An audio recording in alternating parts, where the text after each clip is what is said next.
1526 का एक धूप से भरा हुआ दिन भारत की धरती पर एक ऐसा युद्ध लड़ा जा रहा था जिसने इतिहास की धारा को हमेशा के लिए बदल दिया। दिल्ली का सिंहासन एक तुर्क मुगल योद्धा के इंतजार में था। उसका नाम था जहीरुद्दीन मोहम्मद बाबर, एक ऐसा शासक जो न केवल युद्ध में कुशल था बल्कि अपनी राजनीतिक और सांस्कृतिक बुद्धिमानी से उसने मुगल साम्राज्य की नींव रखी। आज हम जानेंगे कैसे इस अजेय योद्धा ने अपनी रणनीति और दूरदर्शिता के जरिए भारत पर शासन स्थापित किया।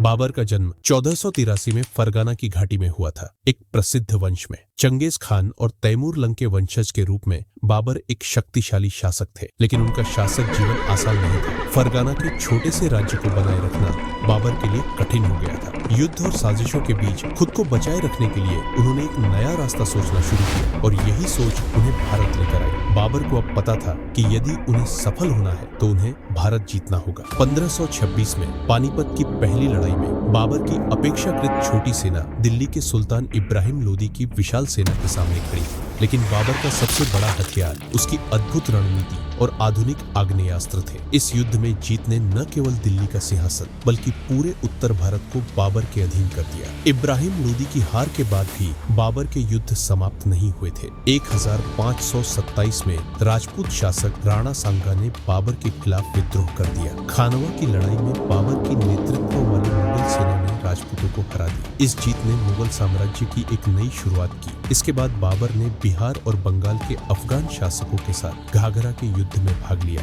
और वहां भी विजयी हुए। इस जीत ने उन्हें अपराजय बना दिया और उत्तर भारत का अधिकांश हिस्सा मुगल साम्राज्य के अधीन आ गया। बाबर के सैन्य नेतृत्व और आधुनिक युद्ध नीति ने भारत में एक नए साम्राज्य की नींव रखी। बाबर का शासनकाल भारतीय इतिहास में एक महत्वपूर्ण अध्याय है। उनकी युद्ध विजय, धार्मिक और सामाजिक नीतियां और साम्राज्य निर्माण की कहानी एक अनोखा उदाहरण है। अगर आप ऐसी और ऐतिहासिक कहानियों में रुचि रखते हैं तो हमारे चैनल को सब्सक्राइब करना न भूलें।